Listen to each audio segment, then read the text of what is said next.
नमस्कार विद्यार्थियों, कक्षा 10th सनराइज एजुकेशन में आपका स्वागत है। अभी पिछली क्लास में अपन ने क्रिया और वाच्य के बारे में पढ़ा था। आज हम समास के बारे में पढ़ेंगे कि समास क्या होता है, कितने प्रकार के होते हैं। समास जो है शब्दों का मेल होता है। समास क्या है? शब्दों का मेल, यानी कि दो या दो से अधिक शब्दों का मेल क्या कहलाता है? समास। वैसे संधि आपने 9th क्लास में संधि पढ़ी थी, तो संधि में क्या था कि दो या दो से अधिक वर्णों का मेल, यानी कि संधि में क्या होता है? वर्णों का मेल, जबकि समास में क्या होता है? शब्दों का मेल, जिसको हम संक्षेपण भी कहते हैं। क्या कहा जाता है? संक्षेपण, यानी कि संक्षिप्त करने वाली कोटि। समास को क्या कहेंगे हम? संक्षिप्त करने वाली कोटि। ठीक है। अब पद प्रमुखता की दृष्टि से अगर देखा जाए तो समास 4 प्रकार के होते हैं। किस दृष्टि से? पद प्रमुखता की दृष्टि से अगर देखें तो समास 4 प्रकार के होते हैं, और वैसे हम लोग पढ़ते आ रहे हैं समास कितने होते हैं? 6 प्रकार के। तो पद प्रमुखता की दृष्टि से समास 4 प्रकार के होते हैं। पहला है अव्ययीभाव समास, दूसरा है तत्पुरुष समास, तीसरा है द्वंद्व समास, और चौथा है बहुब्रीहि समास। अब आइए आप पुनः अव्ययीभाव समास, जो कि पहला समास है आपके कि अव्ययीभाव समास, इसके अंतर्गत क्या होता है? इसमें मुख्य चीज़ यही है कि पहला पद क्या होगा? इसमें प्रमुख होगा। जो पहला पद है वो क्या होता है? प्रमुख होता है। इसके अलावा उपसर्ग वाले शब्द आएंगे। जो उपसर्ग से जुड़े हुए जो शब्द होते हैं वे आते हैं। इसके अलावा अनुकरण वाले शब्द आते हैं। फिर वाक्यांश के लिए जो एक शब्द आता है वे भी इसके अंतर्गत ही आते हैं। जैसे क्षण संग, यानी कि ये कैसे हो गए? अनुकरण वाले शब्द। तो इस प्रकार के शब्द जो आएंगे जिसमें पहला पद प्रमुख होगा, वो समास क्या कहलाएगा? आपके अव्ययीभाव समास। फिर दूसरा है आपके तत्पुरुष समास। तत्पुरुष के अंदर देखो, ध्यान देना विशेष चीज कि अव्ययीभाव समास में पहला पद प्रमुख होता है, और तत्पुरुष समास के अंतर्गत आपके दूसरा पद जो है वो प्रमुख होता है। दूसरा जो पद होगा वो क्या होगा? प्रमुख होगा, यानी कि मुख्य है वो दूसरा पद होगा। जैसे राजपुत्र, राजमहल। अब तत्पुरुष समास को लेते हैं अपन। तत्पुरुष समास जो है वो कारक चिन्हों पर आधारित होता है। अब कारक चिन्हों पर आधारित कैसे? कि कारक जो है कुल 8 होते हैं, आपको पता ही है। कर्ता, जिसका अर्थ होता है ने, कर्म, जिसका अर्थ होता है को, करण, जिसका अर्थ होता है से यानी कि द्वारा, संप्रदान, जिसका होता है के लिए, अपादान से अलग होना, संबंध काके की, अधिकरण में, पे, पर, और संबोधन है अरे। अब इस 8 कारकों में से एक तो फर्स्ट वाला, पहला वाला, और एक लास्ट वाला, इन दोनों को छोड़ दो तो तत्पुरुष समास जो है करीब 6 प्रकार के होते हैं। कर्म तत्पुरुष, करण तत्पुरुष, इसके बाद संप्रदान तत्पुरुष, अपादान और अधिकरण तत्पुरुष। ये करीब 6 प्रकार के जो है तत्पुरुष होते हैं। अब इसके बाद आता है आपके द्वंद्व समास। द्वंद्व समास जिसमें दोनों पद प्रमुख होते हैं। इस चीज को ध्यान में रखना है। देखो, समास के लिए पहला था आपके अव्ययीभाव समास, जिसमें पहला पद प्रमुख है। फिर दूसरा है आपके तत्पुरुष समास, जिसमें दूसरा पद जो है वह प्रमुख होता है। तीसरा है आपके द्वंद्व समास, जिसमें दोनों ही पद प्रमुख होते हैं, यानी कि पहला और दूसरा दोनों ही पद क्या होंगे? प्रमुख होंगे। जैसे माता पिता, यानी कि माता भी प्रमुख है और पिता भी प्रमुख है। पति पत्नी, पति और पत्नी दोनों ही अपने आप में क्या होते हैं? प्रमुख होते हैं। इसलिए द्वंद्व समास के अंदर दोनों पद जो है वो क्या होंगे, प्रमुख होंगे। फिर आता है आपके चौथा। अब इसी तरह अपन देख लेते हैं द्वंद्व के अंदर कि रात दिन, और वैसे यूँ कह दिया जाए तो जहाँ पर अधिकतर लड़ाई झगड़े होते हैं। द्वंद्व का अर्थ, द्वंद्व जो है इसका अर्थ क्या होता है, झगड़ा। और जहाँ झगड़े होते हैं माता पिता के बीच में होते हैं, पति पत्नी के बीच होते हैं, भाई बहन के बीच होते हैं, तो इस तरह से ये जो भी द्वंद्व वाली स्थिति जहाँ उत्पन्न हो रही है वो समास क्या हो रहा है, आपके द्वंद्व समास हो रहा है। फिर अगला है आपके बहुब्रीहि समास, जिसमें दोनों ही पद क्या होंगे, गौण होंगे। बहुब्रीहि समास के अंदर दोनों पद क्या है, गौण होते हैं, जबकि तीसरा अर्थ बनता है। ये इम्पोर्टेंट चीज़ है आपके, ये महत्वपूर्ण चीज़ है कि तीसरा अर्थ निकलता है। दोनों पद क्या होंगे, गौण होंगे और तीसरा अर्थ निकलता है। जैसे कि दशानन, 10 हैं आनंद जिसके, कौन होता है, रावण। अब दशानन का तीसरा अर्थ क्या बनता है, रावण बनता है। तो ये समास कौन सा हो जाएगा, आपके बहुब्रीहि समास। इसी तरह से और भी है इसके उदाहरण, जैसे कि चंद्रशेखर।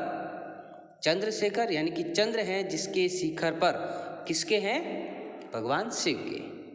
और अधिकतर बहुब्रीहि समास जो है भगवान से संबंधित होते हैं, देवता से, देवी देवता से संबंधित होते हैं या राक्षस से संबंधित होते हैं, जिसमें तीसरा अर्थ निकलता है।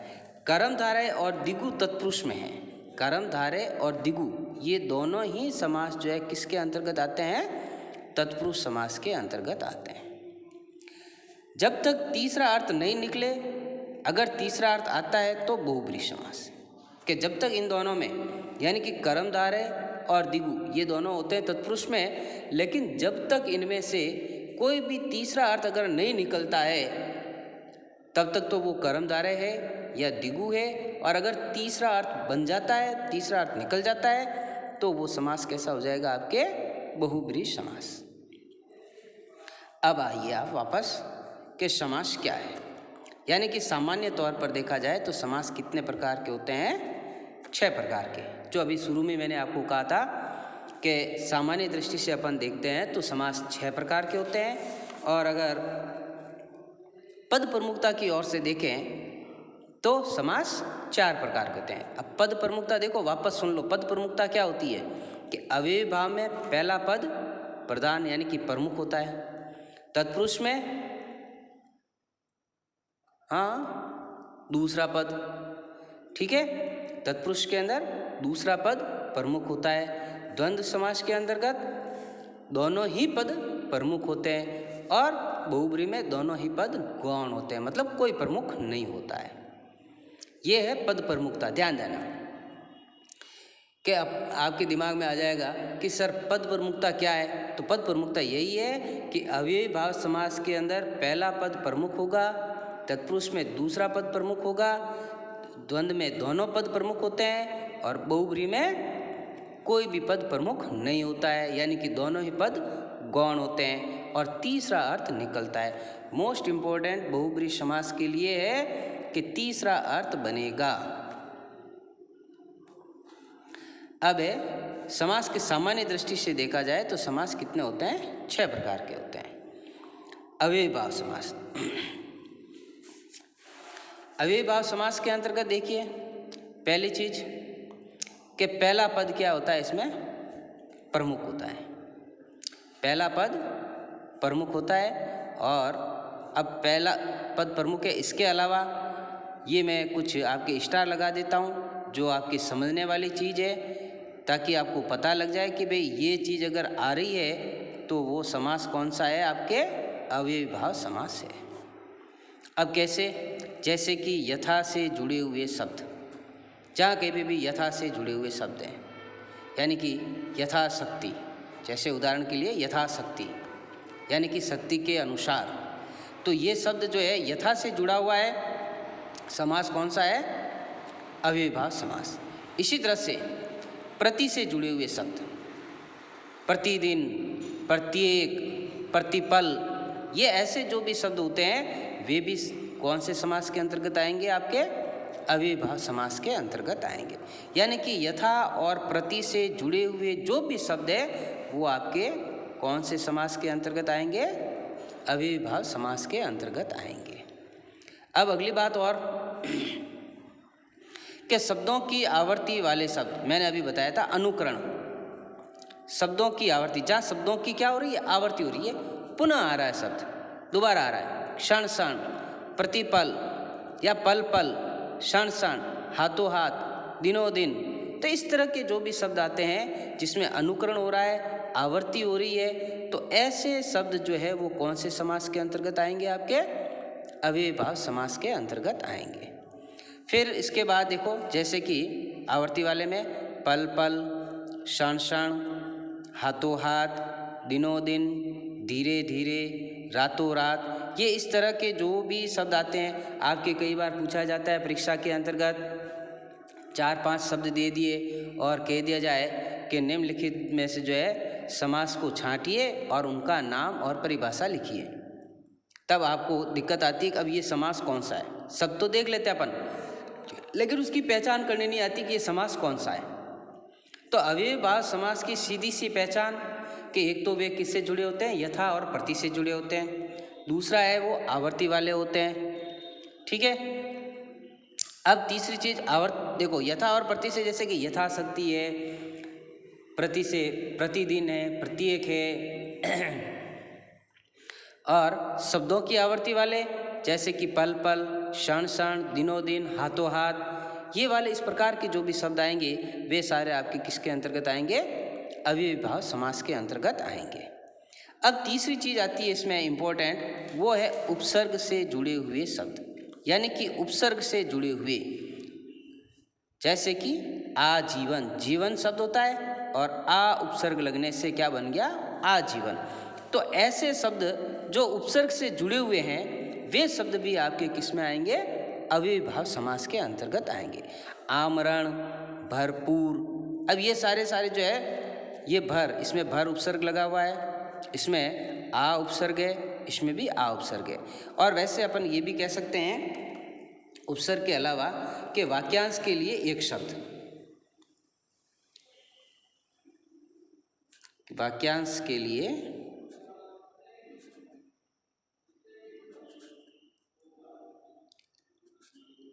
एक शब्द। तो ये ऐसे भी शब्द जो है जो वाक्यांश के लिए एक शब्द में आ रहे हैं, तो वे भी आपके किसके अंतर्गत आ जाएंगे? अव्ययीभाव समास के अंतर्गत आएंगे। क्लियर हो गया यहाँ पे कि अव्ययीभाव समास क्या है? कि इसमें पहला पद प्रमुख होता है, पहली चीज। दूसरा है कि ये यथा और प्रति से जुड़े हुए होते हैं, जैसे कि यथाशक्ति या प्रतिदिन। तीसरी चीज, इसमें शब्दों की आवर्ती वाले शब्द होते हैं, जिसमें शब्द जो है बार बार आते हैं, पुनः आते हैं, आवर्ती होती है जिसमें, जैसे कि पल पल, क्षण क्षण, हाथों हाथ, दिनों दिन। ये इस प्रकार के आवर्ती वाले शब्द भी जो है आपके अव्ययीभाव समास के अंतर्गत आएंगे। फिर आता है आपके उपसर्ग से जुड़े हुए शब्द, जैसे कि आजीवन, आमरण, भरपूर। ये जो भी ये आपके उपसर्ग वाले शब्द हैं वे भी लगभग आपके अव्ययीभाव समास के अंतर्गत आएंगे। इसके अलावा वाक्यांश के लिए एक शब्द आता है कोई भी अगर, तो वो भी आपके अव्ययीभाव समास के अंतर्गत आएगा। ठीक है, यहाँ तक क्लियर हो गया आपके। अब लेते हैं अपन तत्पुरुष समास। तत्पुरुष समास, तत्पुरुष समास सीधी सी चीज है कि इसमें अभी मैंने थोड़ी देर पहले ही आपको बताया था, अव्ययीभाव समास पहला पद प्रमुख, तत्पुरुष समास दूसरा पद प्रमुख। ठीक है, क्या होगा इसमें?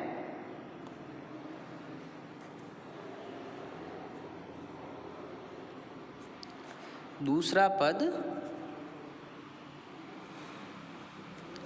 प्रमुख होता है। ठीक है, कि दूसरा पद इसमें प्रमुख होता है। अव्ययीभाव के अंतर्गत पहला पद प्रमुख होता है और तत्पुरुष में दूसरा जो पद है वो प्रमुख होता है।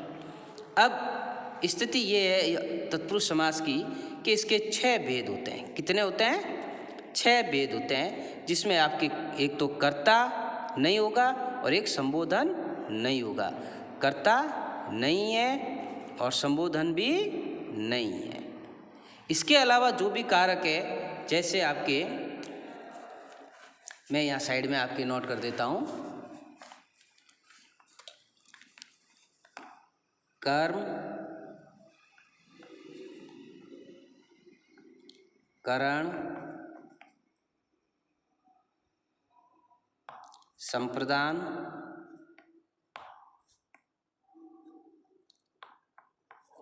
अपादान,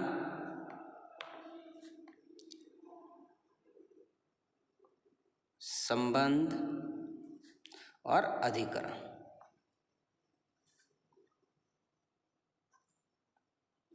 ये 6 प्रकार होते हैं। पहला, दूसरा, तीसरा, चौथा, पांचवा और छठा, ये 6 प्रकार होते हैं इसके। तत्पुरुष समास के अंतर्गत कारक जो भी है, उन कारक में पहला एक तो कर्ता नहीं आएगा और एक लास्ट वाला संबोधन जो है वो नहीं आएगा। इसके अलावा कारक जो भी है, कर्म, करण, संप्रदान, अपादान, संबंध और अधिकरण, ये 6 कारक जो है, इन 6 कारक चिन्हों का क्या होता है, लोप होता है। मतलब ये गायब होते हैं, दिखाई नहीं देते, लेकिन जब अपन इनका विग्रह करते हैं तब ये आपके सामने आ जाते हैं।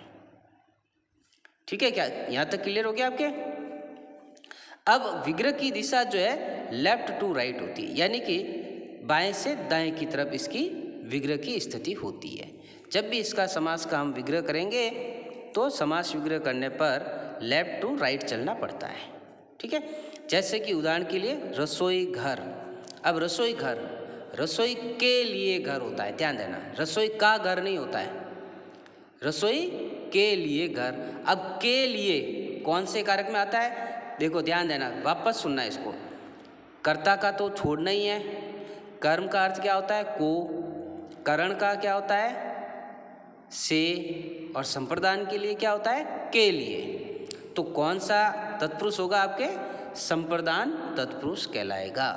इसको विस्तार से हम कल वापस इसका, केवल इसका तत्पुरुष का विस्तार करेंगे। ठीक है, अभी केवल आप सीधे सीधे इनको पहले समझ लो और इसका विस्तार हम कल अगले वीडियो के अंदर जो है आपको दिखाएंगे कि तत्पुरुष समास का विस्तार किस प्रकार से होता है।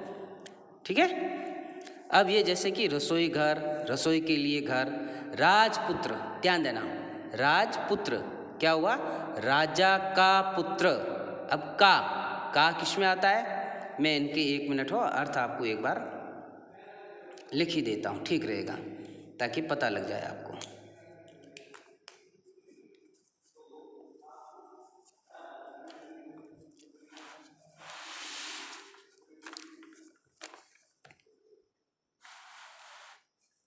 जैसे फर्स्ट है आपके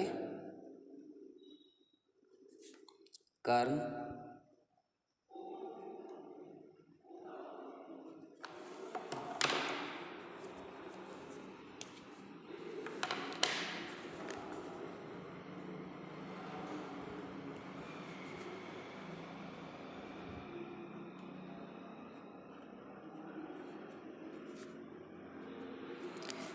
कर्म तत्पुरुष में क्या होगा, को।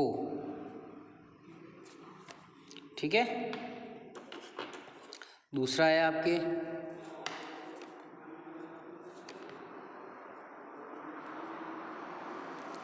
करण, जिसका अर्थ होता है आपके से या द्वारा, यानी कि किसी के द्वारा। तीसरा है आपके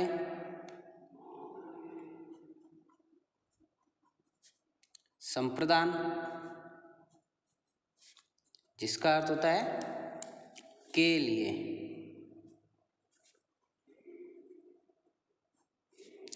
चौथा है आपके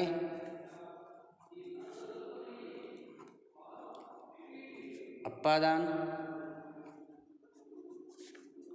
जिसका अर्थ होता है से लेकिन अलग होने का भाव।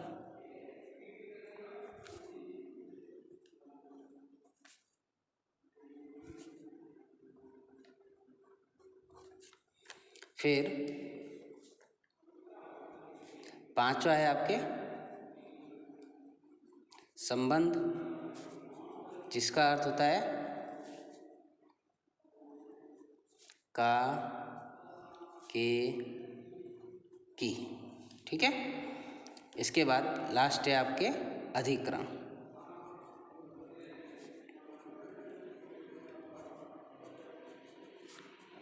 अधिकरण का अर्थ होता है आपके में, पे या पर। अब ध्यान दो कि कर्म तत्पुरुष। अब कर्म तत्पुरुष के अंतर्गत जैसे कि को आता है। अब को के लिए आपको क्या करना है, कोई भी उदाहरण ले लिया अपन ने को के लिए, जैसे कि उदाहरण के तौर पर अपन ने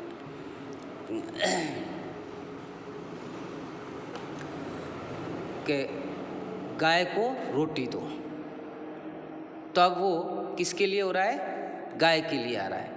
तब वहाँ पर समास कौन सा लगेगा, आपके तत्पुरुष। करण जिसका अर्थ होता है से द्वारा। संप्रदान के लिए क्या आएगा, आपके के लिए।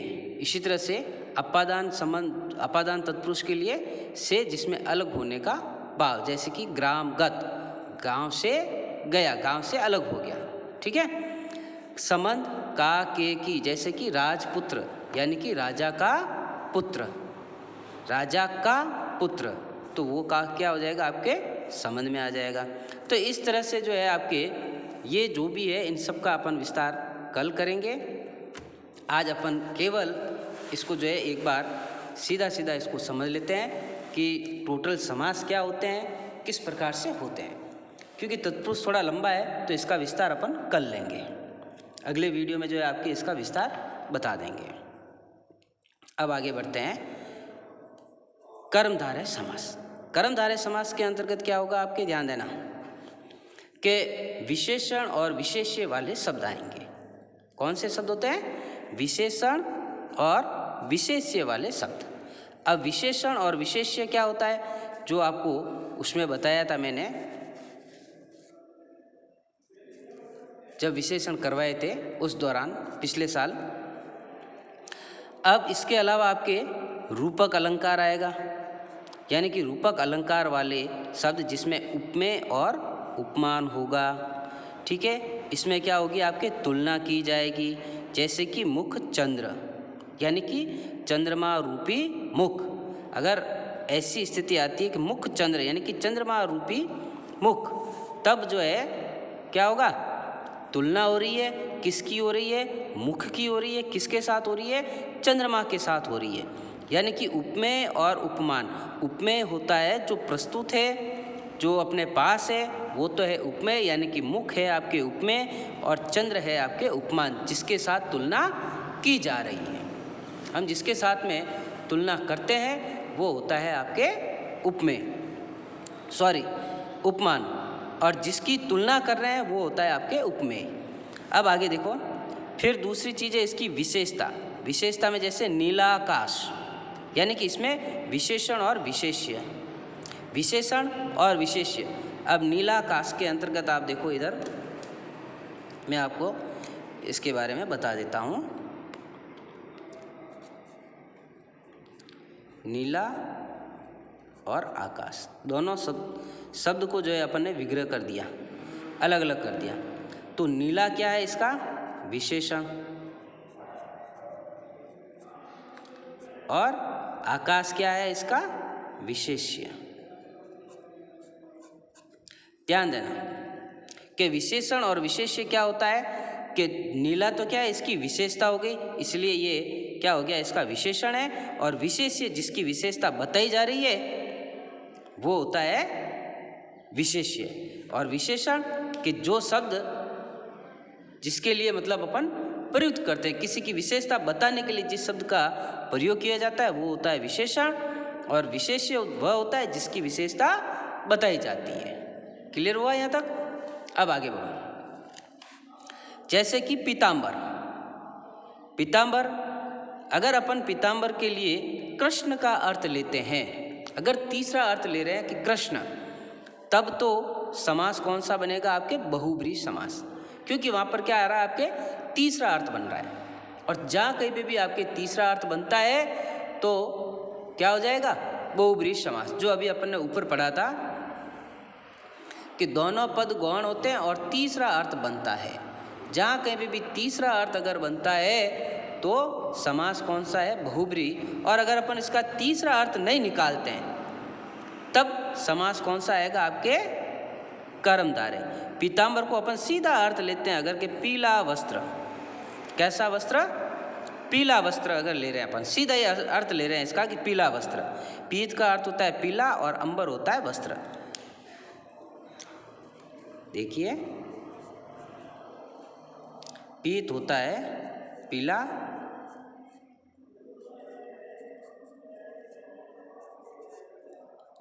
और अंबर होता है वस्त्र। तो पीला वस्त्र, अगर अपन इसका सीधा अर्थ पीला वस्त्र ले रहे हैं तब तो समास कौन सा है आपका? कर्मधारय समास, जिसमें तीसरा अर्थ नहीं बनता है। लेकिन अगर अपन पीताम्बर का तीसरा अर्थ निकाल देते हैं कि कृष्ण या विष्णु, तब समास कौन सा बन जाएगा आपके? बहुब्रीहि समास। इसमें देखो ध्यान देना, कर्मधारय समास ऐसी स्थिति है जहाँ पर अगर हम तीसरा अर्थ निकालते हैं तब तो वो किस में चला जाएगा? बहुब्रीहि समास में चला जाएगा। और अगर हम इसका तीसरा अर्थ नहीं निकालते हैं, सीधा ही अर्थ लेते हैं, तो ये समास आपके कौन सा कहलाएगा? कर्मधारय समास कहलाएगा। क्लियर हो गया यहाँ तक? एक बार पुनः इसको समझ लो यहाँ तक, फिर आगे बढ़ते हैं अपन। क्या था आपके स्टार्टिंग में कि पद प्रमुखता की दृष्टि से देखा जाए तो समास जो है वो 4 प्रकार के होते हैं। कौन कौन से? पहला है अव्ययीभाव, दूसरा है तत्पुरुष, तीसरा है द्वंद्व और चौथा है बहुब्रीहि। अव्ययीभाव समास जिसमें पहला पद क्या होगा? प्रमुख होगा। अव्ययीभाव समास में पहला पद क्या होता है? प्रमुख होता है। और साथ ही साथ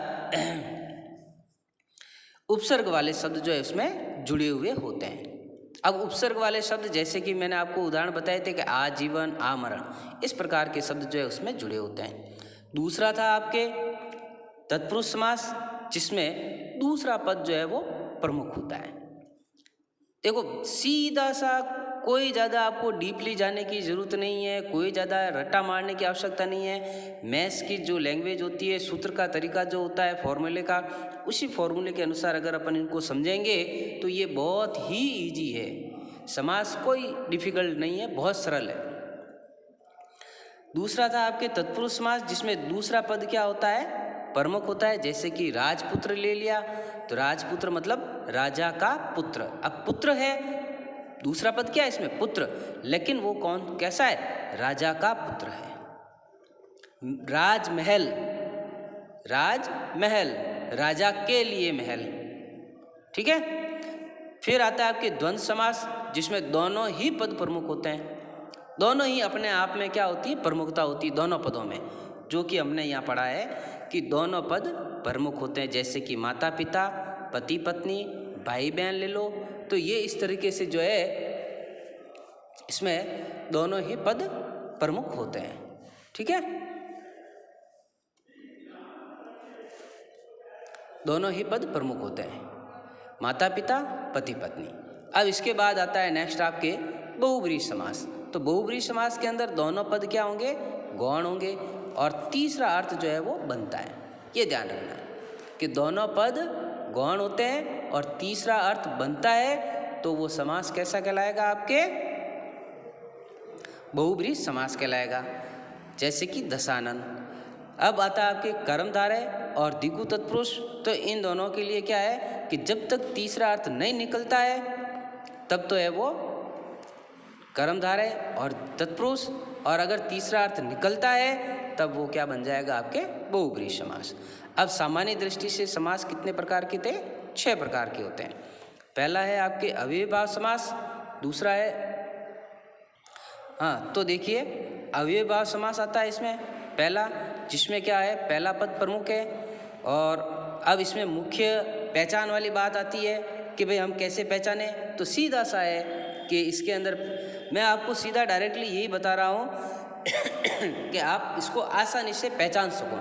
शब्द कोई भी आ जाए तो उस शब्द को अपन जो है आसानी से पहचान सकते हैं कि भाई ये वाला समास इसमें जुड़ रहा है, ये समास लग रहा है। ठीक है, जैसे कि यथा प्रति से जुड़े हुए शब्द है, जैसे कि यथाशक्ति है, प्रतिदिन है। फिर शब्दों की आवर्ती वाले शब्द आ जाएंगे, जैसे कि पल पल, क्षण क्षण, हाथों हाथ, दिनों दिन, धीरे धीरे, रातों रात, ये शब्दों की आवर्ती वाले शब्द आएंगे। फिर आएगा आपके उपसर्ग से जुड़े हुए शब्द, जैसे कि आजीवन, आमरण, भरपूर। और इसके अलावा आएगा आपके वाक्यांश के लिए एक शब्द, कि वाक्यांश के लिए जहाँ कभी भी एक शब्द अगर आ रहे हैं तो वो भी समास कौन सा है, आपके अव्ययीभाव समास। फिर आता है आपके तत्पुरुष समास। तत्पुरुष समास जो है कारक चिन्हों पर आधारित होता है, और मुख्य बात यही है कि तत्पुरुष समास के अंतर्गत क्या होगा, दूसरा पद है वो प्रमुख होता है। कौन सा पद है, दूसरा पद, ध्यान देना, दूसरा पद इसमें प्रमुख होता है। ठीक है, अब इसके भेद टोटल 6 होते हैं। कर्ता को छोड़ना है और संबोधन को छोड़ना है, जिसके ऊपर मैंने क्रॉस लगा दिया कि ये नहीं होता है। ठीक है, अब विग्रह की जो दिशा होती है वो कैसे होती है, लेफ्ट टू राइट होती है, मतलब बाएं से दाएं की ओर। जैसे रसोई घर, तो उसका विग्रह करेंगे तो क्या होगा, रसोई के लिए घर, और जहाँ के लिए आ गया वो कौन सा तत्पुरुष है, संप्रदान। इसके 6 भेद होते हैं जो मैंने अभी आपको समझाए हैं। यहाँ पर देखिए वापस, कर्म तत्पुरुष जिसका अर्थ होता है को, फिर है आपके करण तत्पुरुष जिसका अर्थ होता है से द्वारा, और संप्रदान तत्पुरुष जिसमें होता है के लिए, अपादान तत्पुरुष जिसका होता है से अलग होने का भाव, संबंध तत्पुरुष जिसका अर्थ होता है का, के, की, और अधिकरण तत्पुरुष जिसमें होता है मैं, पे और पर। ठीक है, यहाँ तक क्लियर हो गया। अब आगे बढ़ते हैं। एक आता है इसमें नंच तत्पुरुष। ठीक है, अब नंच तत्पुरुष के लिए ध्यान देना कि अ या अन वाले जो शब्द आएंगे वो किसके अंतर्गत आएंगे, नंच तत्पुरुष के अंतर्गत आएंगे। कौन से, अ और अन वाले, जैसे कि अभाव, अनाधिकार। अब ये अभाव और अनाधिकार, ये मत सोचना कि ये इसमें उपसर्ग वाले में यहाँ चले जाएंगे। जहाँ पर अन मतलब नेगेटिव वाली स्थिति आ रही है, अनधिकार कोई अधिकार नहीं है, अभाव कमी, जहाँ कमी वाली स्थिति आ रही है, जहाँ अभाव की स्थिति आती है, तो वो तत्पुरुष कैसा होगा, नंच तत्पुरुष कहलाएगा। ठीक है, अब आगे बढ़ते हैं कर्मधारय समास में, जिसमें क्या होगा, आपके विशेषण और विशेष्य। विशेषण वे होते हैं जिन शब्दों से विशेषता बताई जाती है, और विशेष्य वे होते हैं जिसकी विशेषता बताई जाती है। ठीक है, अब इसके अलावा इसमें क्या होगा, रूपक अलंकार वाले शब्द आएंगे, यानी कि उपमेय और उपमान। जैसे कि तुलना की जा रही है मुख चंद्र के साथ, यानी कि चंद्रमा रूपी मुख, चंद्रमा रूपी मुख, जहाँ पर रूपी शब्द आ रहा है, ये करने पर, विग्रह करने पर, ऐसी स्थिति में जहाँ तुलना हो रही है, तो कौन सा समास होगा, आपके कर्मधारय समास, जिसमें उपमेय और उपमान होता है। उपमेय वो होता है जिसकी हम तुलना करते हैं, और उपमान वह होता है जिसके साथ हम तुलना कर रहे हैं। यानी कि उपमेय प्रस्तुत होता है जो अपने पास है, उपलब्ध है, और उपमान है जो अपने पास उपलब्ध नहीं है, जिसके साथ हम तुलना कर रहे हैं। अब इसकी विशेषता, जैसे कि नीला आकाश, यानी कि इसमें विशेषण और विशेष्य क्या है, जो मैंने नीला आकाश को 2 भागों में बांटकर आपको बता दिया कि नीला और आकाश। नीला क्या है, विशेषण शब्द है, क्योंकि ये आकाश की विशेषता बता रहा है। क्या विशेषता है कि आकाश कैसा है, नीला है, और जिसकी विशेषता, किसकी विशेषता बताई जा रही है, आकाश की बताई जा रही है, इसलिए ये क्या हो गया, आपके विशेष्य हो गया। क्लियर यहाँ पे। अब आगे बढ़ते हैं अपन, जैसे कि एक उदाहरण लिया अपन ने पीताम्बर। अगर अपन पीताम्बर को सीधा ही करते हैं, पीत का अर्थ होता है पीला और अंबर होता है वस्त्र, यानी कि पीला वस्त्र, अगर अपन सीधा अर्थ इसका ले रहे हैं पीला वस्त्र, तब तो ये समास कैसा है, कर्मधारय समास है, जिसमें तीसरा अर्थ नहीं बन रहा है। लेकिन अगर अपन इसका सीधा अर्थ निकाल देते हैं, अगर अपन इसका अर्थ जो है तीसरा अर्थ निकालते हैं कि कृष्ण या विष्णु, कृष्ण या विष्णु, क्योंकि पीले वस्त्र किसके हैं, या तो कृष्ण के हैं या भगवान विष्णु के हैं, तब ये समास कौन सा कहलाएगा, आपके बहुब्रीहि समास, जिसमें आपके तीसरा अर्थ निकल रहा है। यहाँ तक आपके क्लियर हो गया। अब आगे नेक्स्ट जो है कर्मधारय के बाद में आपके आता है द्वंद्व समास, द्विगु समास और बहुब्रीहि समास, और साथ ही साथ तत्पुरुष समास के ये 6 भेद है, इनका विस्तार ये हम अगले वीडियो के अंदर आपको बताएंगे। अब यहाँ पर जो भी आपकी अगर कोई डिफ़िकल्टी आई है, अगर कोई परेशानी आई है, तो उसको आप अंडरलाइन करके रखना, ताकि जब भी आपके डाउट क्लास लगे तब आप आकर जो है अपनी समस्या का समाधान कर सकते हैं। Thank you.